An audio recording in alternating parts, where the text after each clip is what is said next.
વિરત વરસાદ વરસતા નીચાણવાળા વિસ્તારોમાં વરસાદી પાણી ફરી વળ્યા છે। શહેરી વિસ્તારો તો પાણી થયા છે, પરંતુ ગ્રામ્ય વિસ્તારોના માર્ગ પણ પાણીમાં ગરકાવ થયા છે અને પદ્મનાથથી 5 ગામને જોડતો માર્ગ પાણીમાં ગરકાવ થતા લોકોને હાલાકી ભોગવવી પડી રહી છે। અનેકવાર રજૂઆત કરવા છતાં કોઈ ઉકેલ ન આવતા લોકોમાં પાલિકા સામે હાલ ભારે રોષ જોવા મળી રહ્યો છે।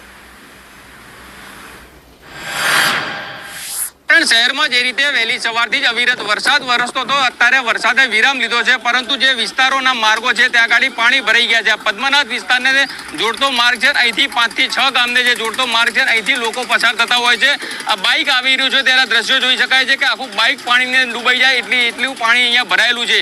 અનેક વખત તંત્રને રજૂઆત કરી છે, તેમ છતાં તંત્ર દ્વારા કોઈ પણ જાતની કાર્યવાહી નથી કરીને બીજી બાજુ પાણી ભરાવાના કારણે લોકોને પોતાના ઘરની અંદર પૂરી રહેવા માટે મજબૂર બનવાનો વારો આવે છે। 10 વર્ષથી લગભગ પાણી ભરાઈ રહ્યું છે। અહીંયા પદ્મનાથ ભગવાનનું મેઇન મંદિર આવ્યું છે, જ્યાં સવારના લોકો વહેલી સવારે ઉઠીને દર્શન કરવા જાય, પણ અત્યારે છેલ્લા 2 દિવસથી કોઈ દર્શન કરવા પણ જઈ નહીં શકતું, એટલું પાણી ભરાયેલું છે।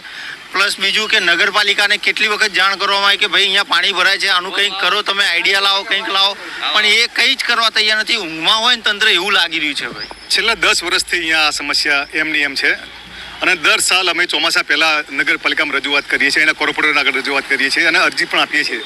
કલેક્ટર સાહેબ સુધી પણ અમે અરજી આપેલી છે, છતાં પણ આ વાતનો કોઈ નિકાલ આવ્યો નથી। પાણીનો જે આવરો હતો એને બિલકુલ ઊંધો કરી દેવામાં આવ્યો છે, કારણ કે આ લોકોની અણઆવડતના કારણે જે રોડનો ઢાળ આપવો જોઈએ આપ્યો નથી, પરંતુ તંત્ર દ્વારા કોઈ પણ જાતની કાર્યવાહી હાથ ધરવામાં નથી આવતી તેવા આક્ષેપ અહીંના સ્થાનિકો કરી રહ્યા છે। ત્યારે તંત્ર ક્યારે જાગે છે અને ક્યારે આ માર્ગમાં ઉપર ભરાતા પાણીનો નિકાલ આવે છે તે તો જોવાનું રહ્યું। ભરત પ્રજાપતિ, સંદેશ ન્યૂઝ, પાટણ।